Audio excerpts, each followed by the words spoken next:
Now that Israel and Iran have agreed on a ceasefire, a U.S. brokered ceasefire, the big question everyone is asking, what comes next? Will this hold? Will Iran indeed give up its nuclear plans? Will it make peace with Israel? Will it recognize Israel? Will it cease to develop ballistic missiles to attack Israel? Or is it just buying time? Because we haven't heard Iran surrender, unconditional surrender as President Trump asked for, demanded. What comes next? So the best case scenario, of course, is that true peace. True peace with Iran, true peace with that region. And for the first time, perhaps in all of history, the Middle East becomes a peaceful place. Cooperation, coexistence, respect. And that, of course, leads the entire world to a better place. So a new world order. A truly historical event. Worst case scenario, the tensions continue, but there will be a point where this will come to an end. So please join me as we discuss the implications of the current ceasefire following that 12-day war and where we're headed. Please join me in this discussion titled Ceasefire. What's next?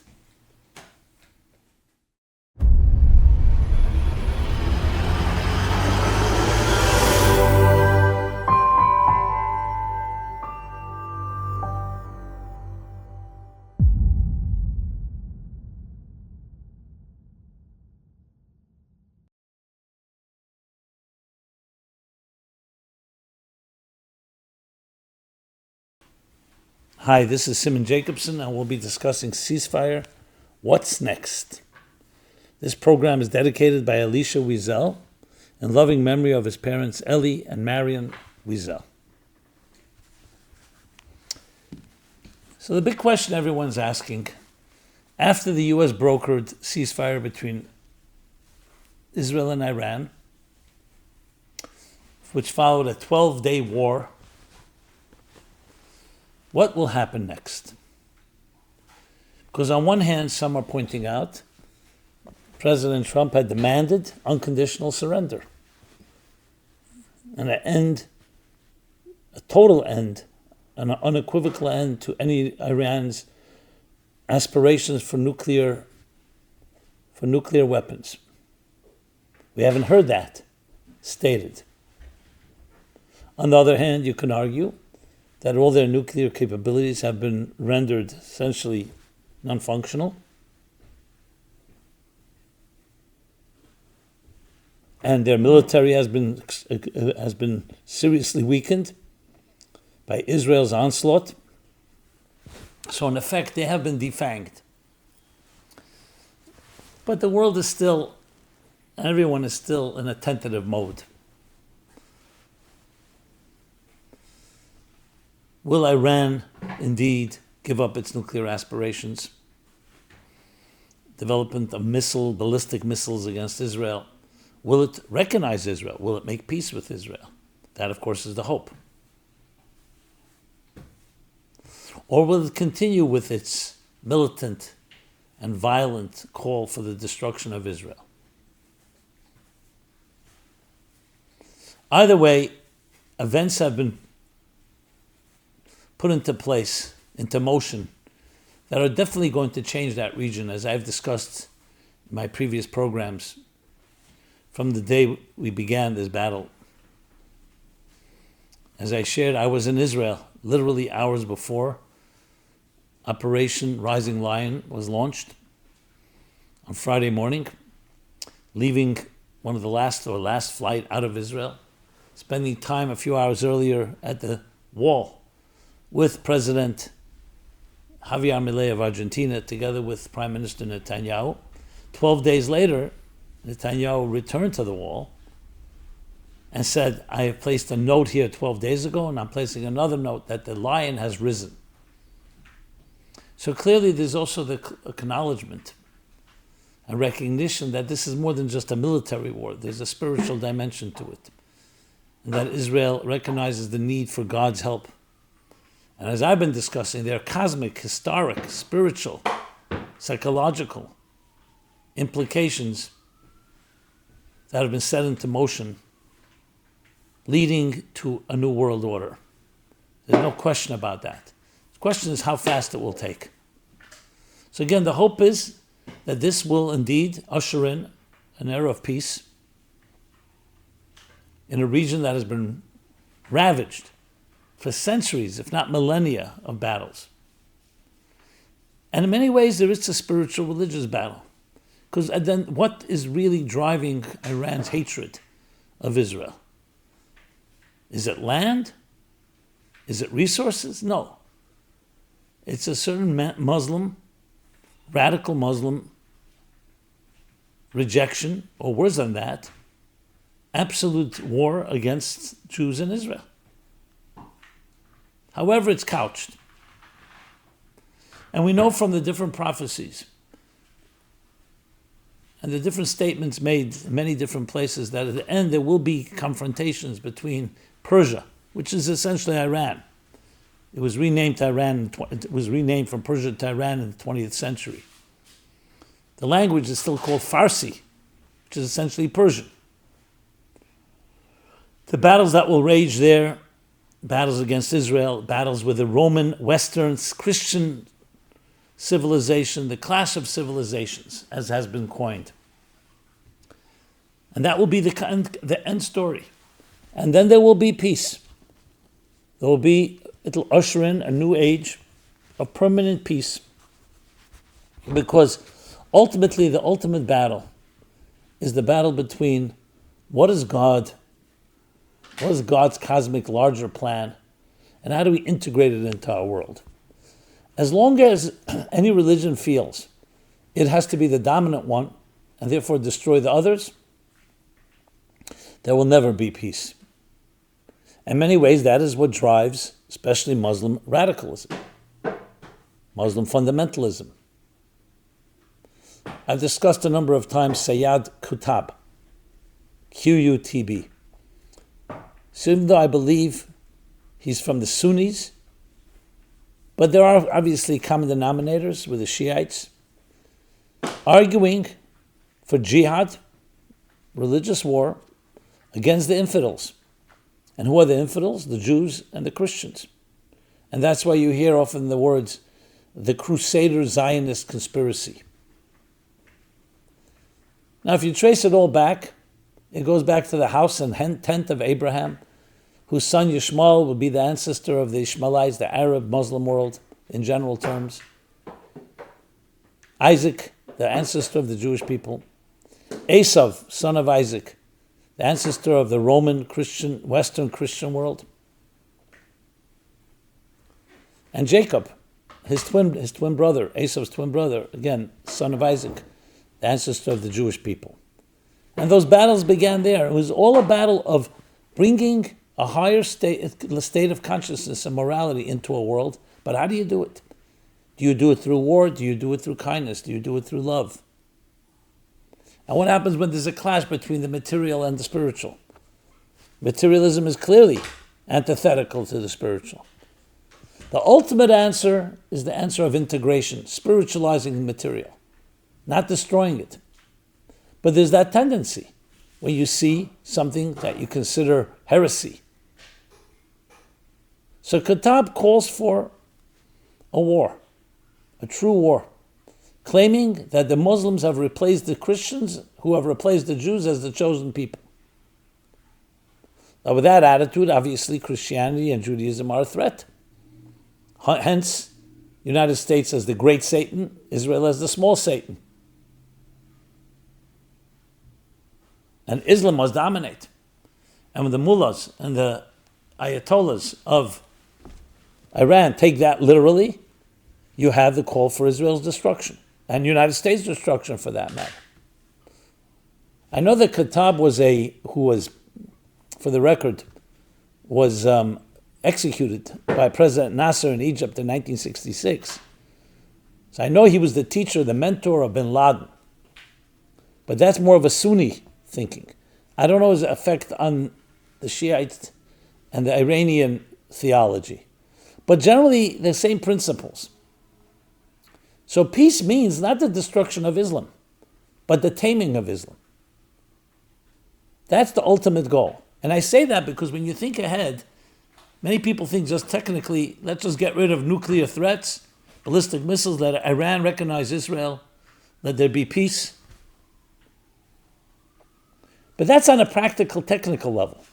There's a deeper force here at work. Peace will only come when there's the deeper spiritual integration and the recognition that the Jewish people are a necessary component, and that Abraham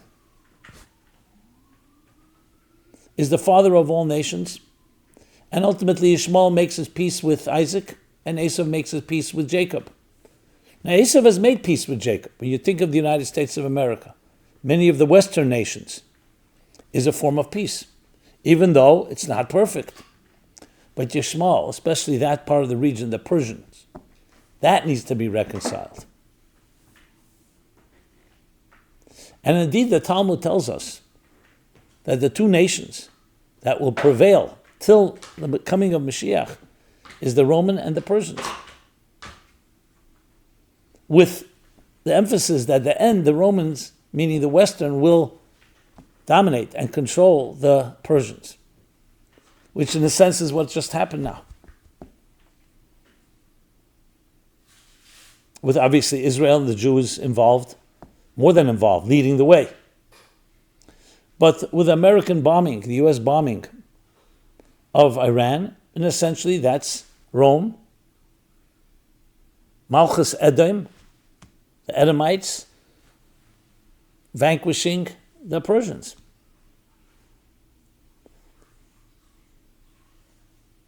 So that's the end story, is not just technical peace, but spiritual peace, theological, ideological. And that will require a shift in the consciousness and the education of the next generation of Muslims. And for that matter, education of everyone. There are things that the Israeli children have to also be taught. And that is, for there to be a truly healthy and balanced world, we need a healthy balance and integration between the morality and the ethics and the virtues that God expects of us and our personal lives. That's when will be true coexistence. Because as long as anyone thinks that they're superior to the other and they can destroy the other, that means we're not accepting the principle that all of us are created in the divine image. After October 7th, I released a video, which now has been translated into Arabic and received a lot of response from that part of the world. It was called A Call to My Muslim, an open letter or open call to my Muslim cousins and friends, where I said, Abraham, our grandfather that we all share, what would he say to you? That's the blueprint. So when we say what comes next, what's next? That's where we want to go to. And we have to have that vision. It's a vision that recognizes the value of every individual, recognizes and respects the dignity of the diversity of different people, and the diversity of nations and cultures and religions, but also recognizes that it's all under one God and nobody monopolizes and nobody can call for the destruction of the other.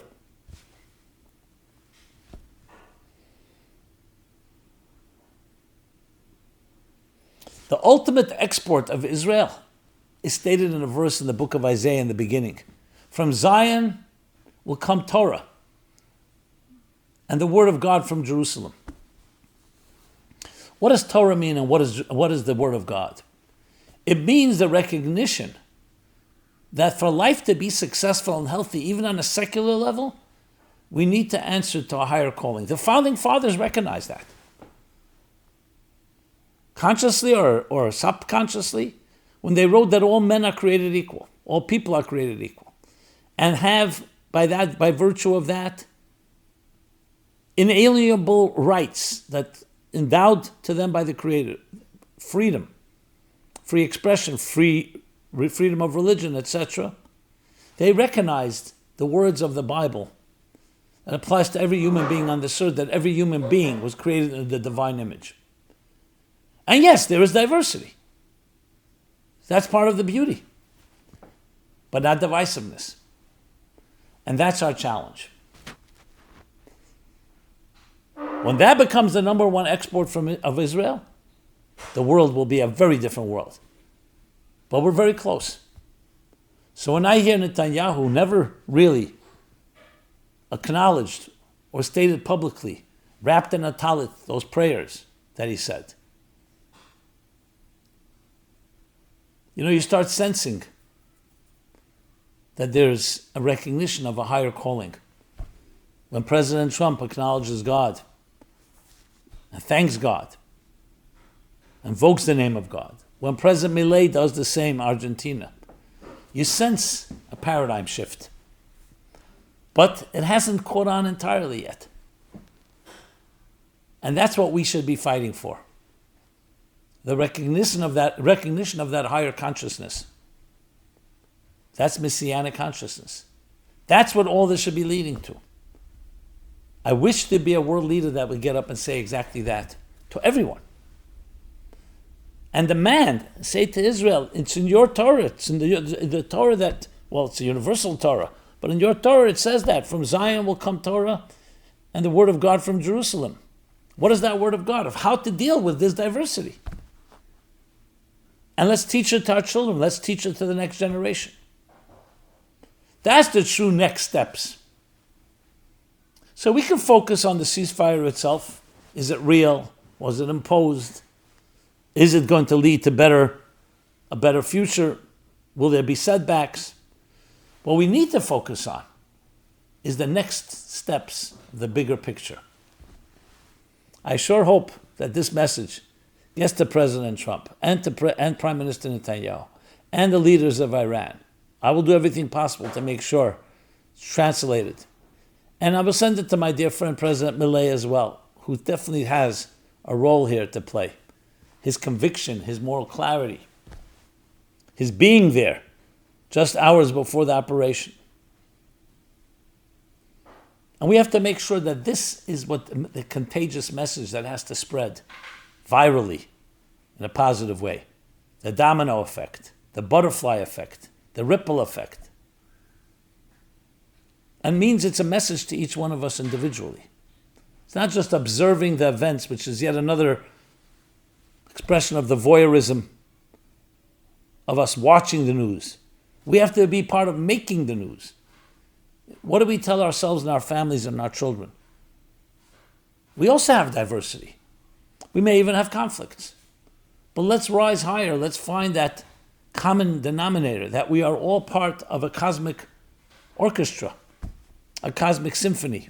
And each of us has to play our unique music. And we need each other. We complement each other. 8 billion of us on this earth. This is the time for a call like that. And there's never been more fertile, more ripe moment. With everyone on edge. And we have everyone's attention. Everyone's receptive. Everyone's vulnerable. We're all wondering with the uncertainty of the future. Where is this all headed?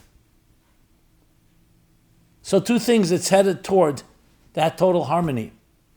And number 2, we're part of making it happen. So it's not just observing, bystander, spectator sports, but we are part of the plan.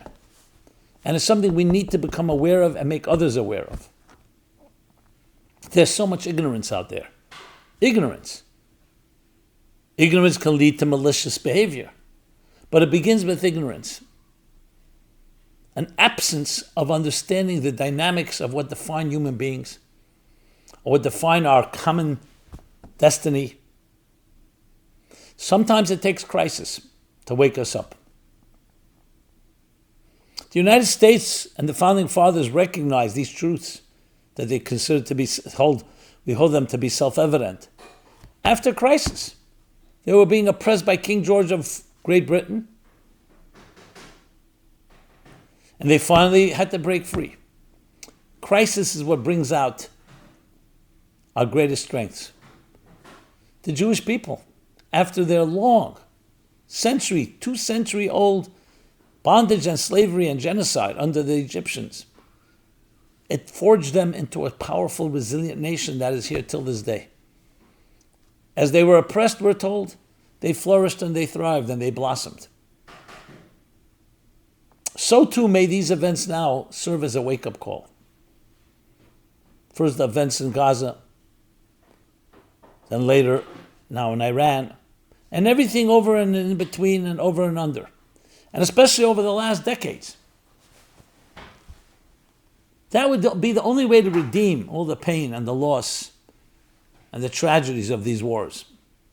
To recognize that these wars are being fought not in vain, and not just getting back to square one, but hopefully a wake-up call to everyone that this is a time to embrace that higher truth that Abraham taught us over 3,800 years ago.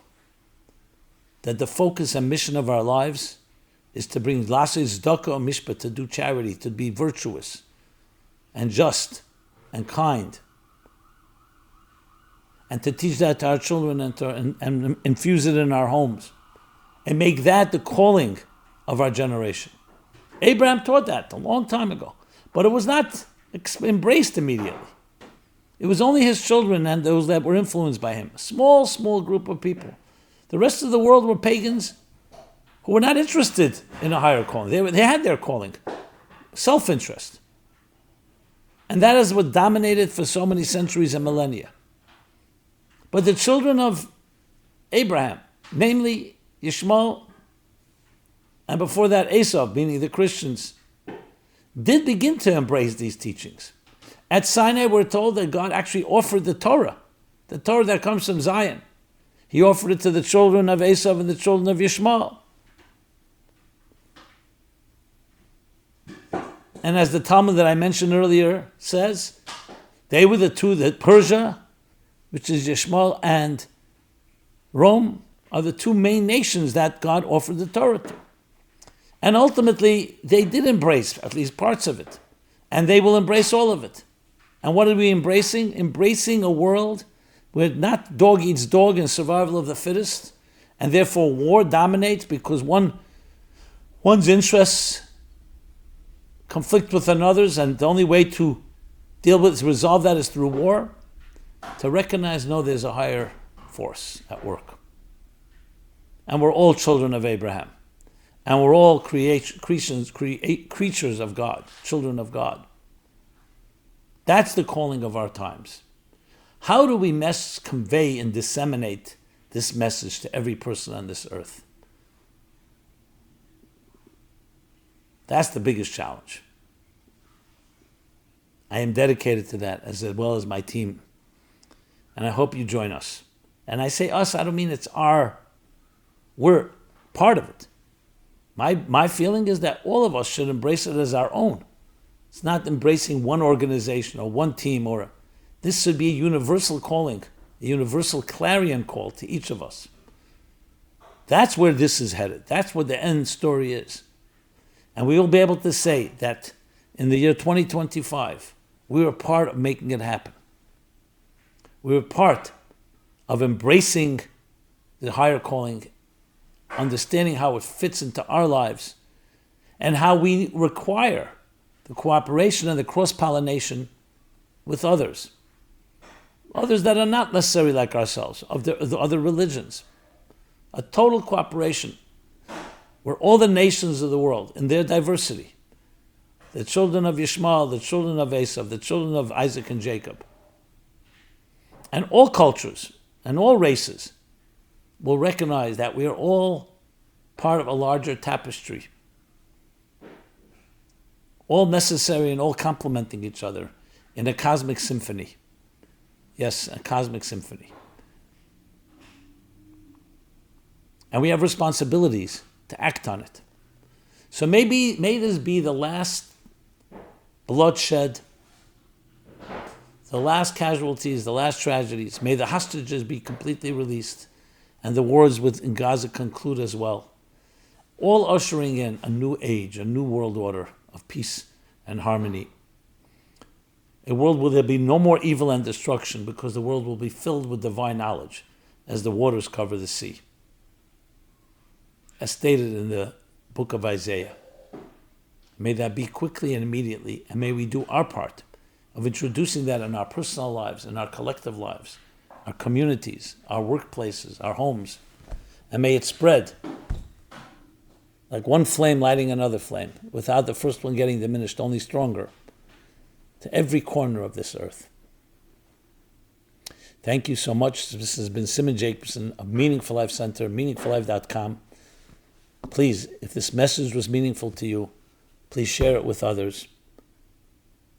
Please subscribe to our offerings at meaningfullife.com, to our growing YouTube channel. And I'd love to hear your thoughts, your comments, your feedback. Be blessed and be well. May we and our countries and the world experience the true new world order of total peace and harmony. This program is brought to you by the Meaningful Life Center. Please help us continue our programs. Make even a small contribution at meaningfullife.com/donate.